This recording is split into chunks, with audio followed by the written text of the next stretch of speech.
I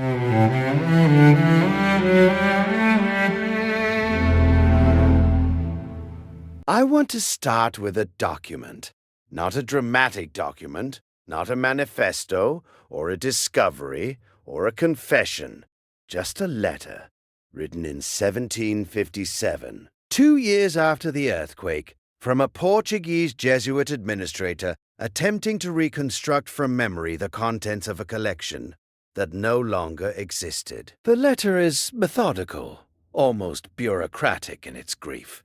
It lists categories: trade correspondence from the eastern routes, reports from inland factor stations, accounts submitted by overland merchants who operated along routes that passed, as the letter phrases it, through the territories of the Great Tartars. Those routes, that phrase. I found it buried in a footnote in a secondary source that cited a collection in the Biblioteca Nacional in Lisbon. That itself is a reconstruction, a post-earthquake attempt to reassemble what was lost from memory and from copies held in distant outposts of the empire. And when I followed the citation, when I found the letter itself, what I was looking at was a man trying to remember a library that no longer existed, trying to write down the names of things that had burned. And somewhere in that list of things that had burned were the contact records, the overland reports, the trade accounts of 3 centuries of Portuguese presence in the territories that European cartographers had for over 200 years labeled as Tartaria. I came to this investigation the way I come to most of them, sideways. I wasn't looking for evidence of a lost civilization. I was looking at maps, old maps. The kind of maps that sit in the digitized collections of European national libraries, imperfectly scanned, poorly indexed, wonderful in their strangeness. And I noticed something that once you see it, becomes impossible to unsee.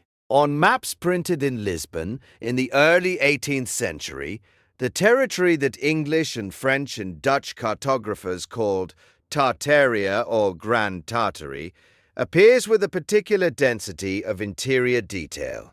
Named cities, river systems labeled with precision, trade route notations that suggest not just awareness of the territory, but familiarity with it. The kind of familiarity that comes from contact, from traffic, from people who have been there and come back and written things down. Portuguese cartographers knew this territory in a specific way. Not the way a distant observer knows something. Not the way you know the shape of a country you've seen on a map. They knew it the way a merchant knows a route, the way a factor knows a supplier. And that knowledge was in Lisbon, in the archives. In the Torre do Tombo, one of the oldest continuously maintained record repositories in the Western world, founded in the 14th century, housing by the mid-18th century an accumulation of documentation that spanned 300 years of the most geographically ambitious imperial project in European history. Portuguese ships reached the west coast of Africa in the 1430s. Vasco da Gama rounded the Cape in 1498. By 1510, the Estado de India, Portugal's Eastern Empire, was operating from Goa. By the mid-16th century, Portuguese traders were present in Japan, in Macau, in the Spice Islands. But the maritime presence was not the limit of the Portuguese information network.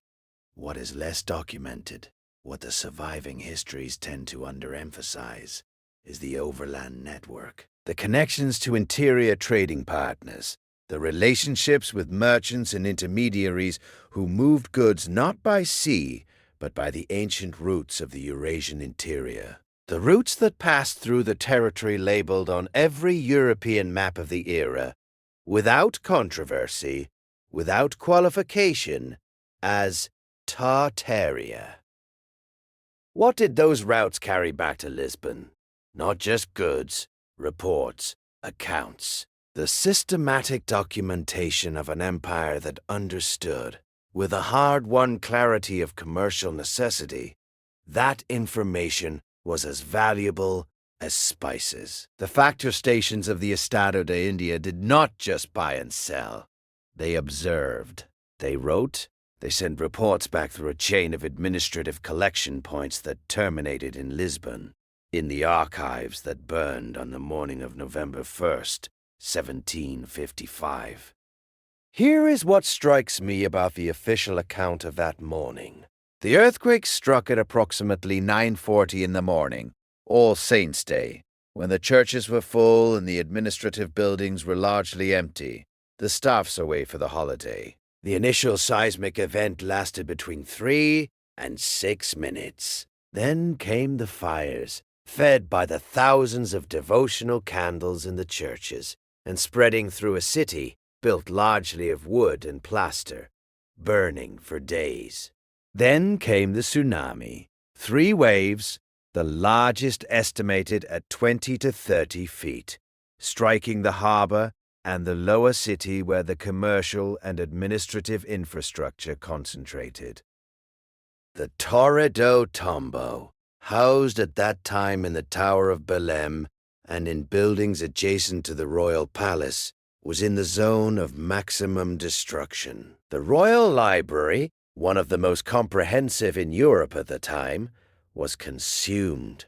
Jesuit administrative archives, which constituted an independent record system for Portugal's worldwide educational and commercial operations, were largely destroyed when the Jesuit college complexes burned. Municipal records, guild records, the operational documentation of a city that had been for 3 centuries the administrative center of a worldwide empire, gone. The official explanation is clear. Natural disaster. Terrible coincidence. The kind of archival catastrophe that war and fire and flood have produced throughout history, in Alexandria, in Constantinople, in countless other centers of accumulated knowledge. I accept that natural disaster can destroy archives. I accept that fire is indiscriminate. What I cannot accept, what the official explanation has never adequately addressed, is the pattern of what was not destroyed alongside what was. Because not everything burned. Archives in the upper city, away from the fire's path, survived with varying completeness. Records held in distant outposts of the empire, in Goa, in Macau, in Brazil, survived. What burned with exceptional completeness was the overland contact documentation, the records of Portugal's network of interior relationships, the accounts that dealt specifically with the routes and territories of the East. As if, and I am not asserting this as fact, but as if the most sensitive category of documentation had a particular relationship with the path of the destruction. I want to be precise about why this matters. The cartographic record of Tartaria, across the 16th and 17th centuries, shows increasing specificity on maps produced in or through Lisbon. This is not a coincidence of style or tradition. It reflects the underlying data. Cartographers drew what they knew, and what Lisbon knew about the interior of Asia was different from what London or Amsterdam or Paris knew. More granular, more specific about certain routes and regions. The interior detail of the Tartarian territory on Lisbon-produced or Lisbon-influenced maps is consistent with a documentary base that included overland contact reports. Reports that are now gone. The question I keep returning to is deceptively simple. If those reports existed, and they did exist, the surviving letter I described at the opening is evidence that they existed. What did they contain about the territory they described? What did 3 centuries of overland contact documentation say about the civilization that cartographers had labeled, consistently and without apology, as Tartaria? What did Portuguese merchants, traveling the routes of the Eurasian interior in the 16th and 17th centuries, observe and record about the cities and structures and people they encountered? We don't know, because the record's burned, and the official account has always treated that burning as a tragedy without a subject, a disaster, full stop. Not a disaster that destroyed specific knowledge about a specific territory that subsequently disappeared from the cartographic record of Europe within a generation of the fire. Not a disaster that occurred at the beginning of what researchers in this area have started calling the cartographic erasure of Tartaria. The decades between roughly 1755 and 1800, during which the vast labeled territory gradually dissolved from the maps of every European nation. Just a disaster. Just bad luck. Just the kind of terrible coincidence that history is full of. But is it? Let me show you the shape of what happened in the decades after 1755. The Marquis of Tombo, who took effective control of the Portuguese state in the aftermath of the earthquake, undertook 3 simultaneous projects. The reconstruction of Lisbon, which is documented and admired, the Pombaline downtown still standing as a monument to early modern urban planning. The expulsion of the Jesuits from Portugal and its empire in 1759, removing at a stroke the most comprehensive, independent record-keeping operation in the Portuguese world. And the reform of Portuguese education and historiography, establishing new institutions, new standards of documentation, new frameworks for what counted as reliable historical knowledge. 3 simultaneous projects: archive destruction, expulsion of the independent record keepers, redefinition of historical methodology, undertaken within 5 years of the earthquake by a single powerful administrator, and the official account treats all 3 as independent responses to independent problems. Reconstruction as practical necessity, Jesuit expulsion as religious and political rivalry, educational reform as Enlightenment rationalism, separate causes, separate effects, no organizing pattern. Except for this. After 1759, after the Jesuits were expelled, after the archive reconstruction had been completed under Pombo's direction, the surviving documentary record of Portugal's overland Asian contacts looks different. Thinner, more focused on coastal operations, on maritime trade, on the well-documented Atlantic routes, the interior networks, the overland contacts, the routes through the territories labeled on pre-earthquake maps as Tartaria, are suddenly less present, less specific, less vivid. Not because they didn't happen, because the documentation of what happened is gone, or has been replaced by documentation that emphasizes something else. I want to show you one more thing before I draw this investigation to its necessary open ending. The surviving maps of Tartaria from Lisbon-connected sources show a systematic reduction in interior specificity after 1755. Not all at once. Gradually, the names that appeared on pre-earthquake maps begin to fade. The trade routes lose their labels. The cities in the interior that were named with confidence on 1706 and 1744, maps become, on post-1760 maps, increasingly vague, increasingly qualified, increasingly absent. The territory itself, the vast labeled entity that had appeared on European maps for over 200 years, begins in the 1770s and 1780s, its slow cartographic dissolution. This happens simultaneously across multiple European cartographic traditions.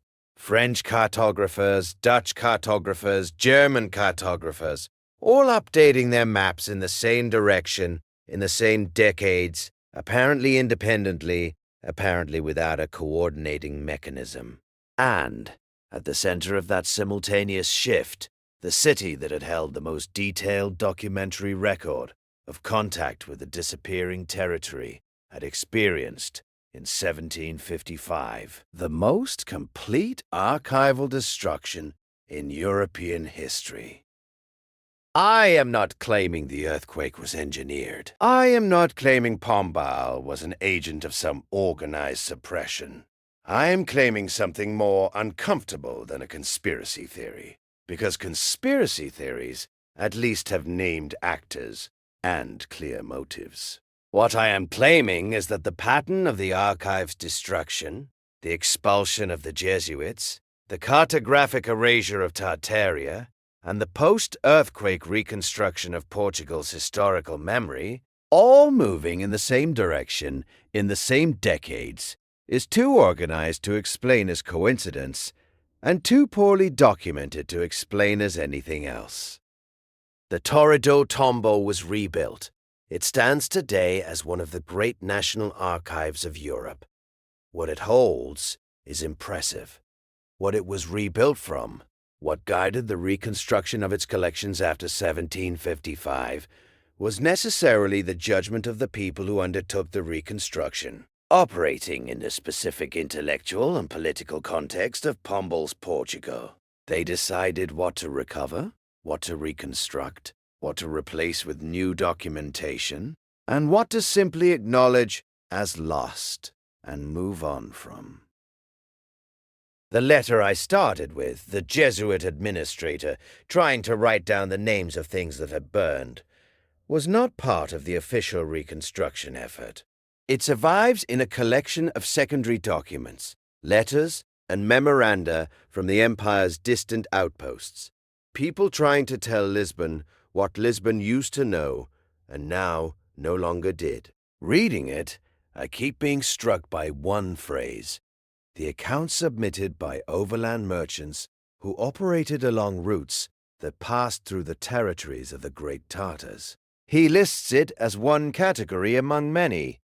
He doesn't seem to think it requires special explanation. He is simply noting what was there and is no longer there, as if overland contact with Tartaria was a routine and unremarkable feature of Portugal's commercial information network, as if the knowledge of those routes and those territories was simply part of what Lisbon knew, until it wasn't. Until the morning of All Saints' Day, 1755. Until the churches filled with candles, and the archives emptied of staff, and the ground moved under a city that held, among its many things, the most specific documentary record in Europe of contact with the civilization that the maps called Tartaria. Until everything burned.